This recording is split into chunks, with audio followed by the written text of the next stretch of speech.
Hey everyone, Lizzie here with another recently published book, although it took me a couple months to read it. This one is called Out of the Corner by Jennifer Grey, our favorite actress from the quintessential 80s movie, Dirty Dancing. I had seen this on the coming attractions for a while. It was published on May 3rd, 2022, and when I got a couple dollars for book money for my birthday, also in the spring, this was obviously on the to-buy list, and Barnes & Noble did have signed copies. So yes, please, obviously.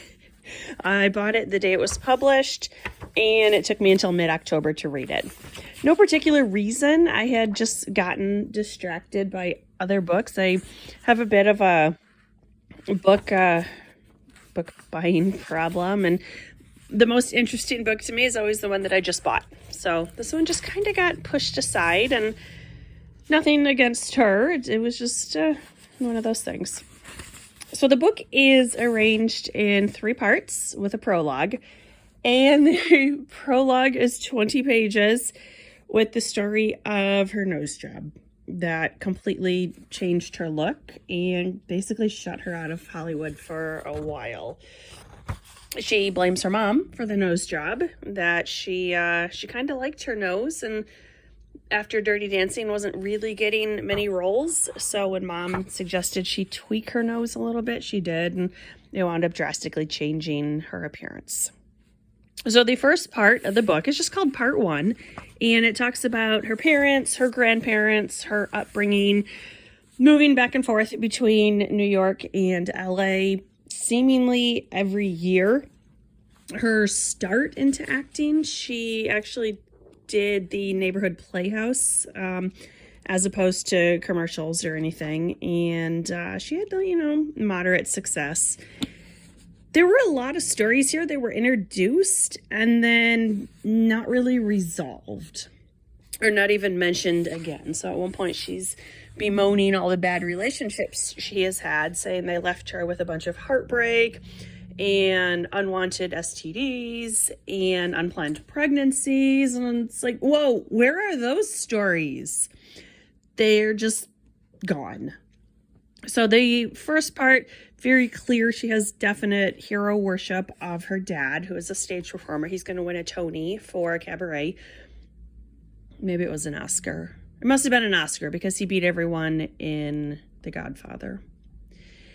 And it's very easy to see that she would transition this father worship onto Jerry Orbach in Dirty Dancing. Not that she ever said that, but clearly her character had that relationship with the dad in the movie.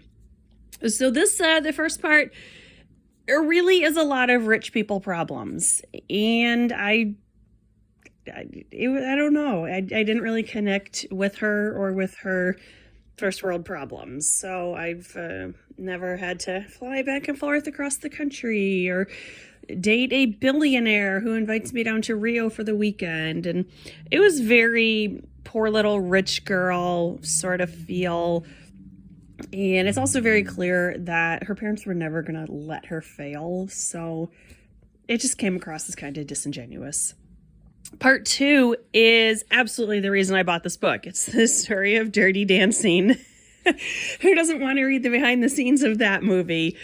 And I say that in all seriousness. I love the movie. It's I don't even know if cult favorite is the right word for it, because it has a pretty widespread appeal for what it is. And while the movie is getting produced, some of these stories I had heard before.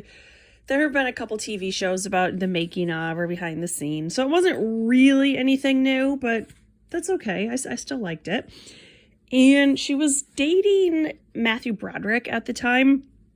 He comes across really poorly in this book.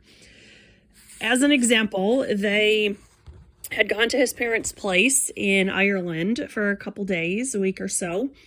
And while they are there, his mom randomly invites herself to come stay with them. And Matthew is just totally, yeah, come on over, Mom. And Jennifer's not okay with this. So as they are driving to Dublin, they get in a really bad car accident. He's driving, and the driver and passenger of the other car wind up getting killed. And he has to spend months in Belfast recovering and rehabilitating, and tries to manipulate her that she has to stay there the entire time and she has to miss her own premiere of this movie. And how selfish is that? This is the first starring role she's ever had. It's going to be the biggest role of her career.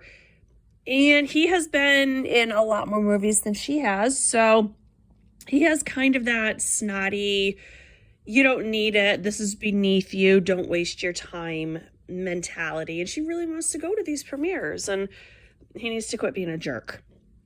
His mom, oh my goodness, she's a piece of work.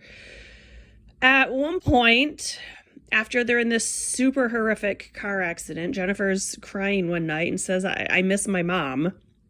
And Matthew's mom yells at her and says, well, how is that supposed to make me feel? It's like, geez, lady, you could be a little more nurturing here.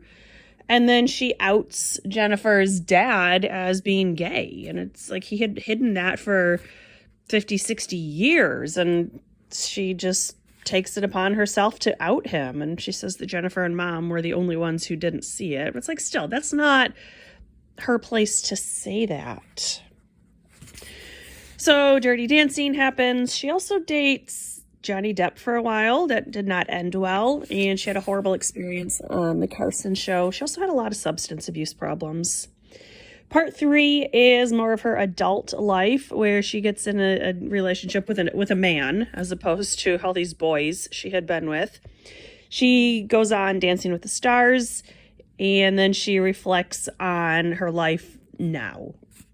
And the ending of the book was kind of weird. She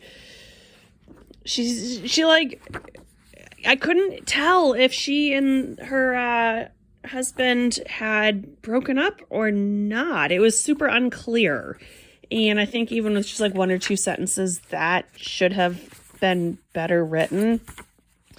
And the last chapter was just kind of a reflection on the role of women in society. And it's like, I don't think that really fit into this book. So it ended on definitely a weird note. There were a lot of parts I did like. It was a very fast read. I read over 200 pages on one day, and then I read the second 130 pages the next day. Super, super fast read. And there were a lot of pictures, which I definitely liked, although I wish they had included captions, so it was a little more obvious. It usually was, but I would have liked captions. And I feel like I liked her better as a person before I read this book.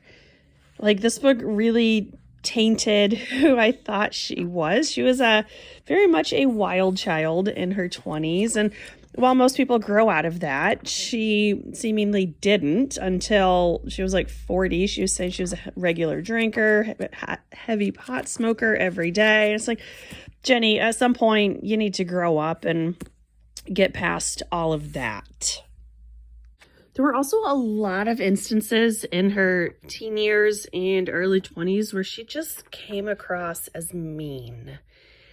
No reason given for anything. She just seemed really jerky. And I get that her parents obviously loved her, but it's like she never grew up, and she expected the entire world to give her that same sense of coddlement, if that's even a word.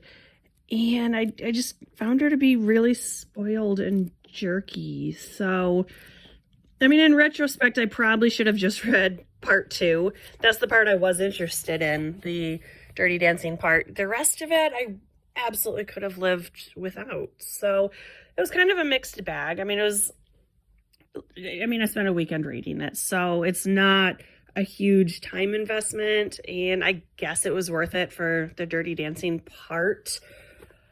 I would not necessarily pay full price for this book, so we'll leave it at that. It didn't really add anything to her story, and I feel like it really tarnished who I thought she was. So this was Out of the Corner. I do still want to go watch Dirty Dancing right now, though. So there we are. Thanks for watching. Bye.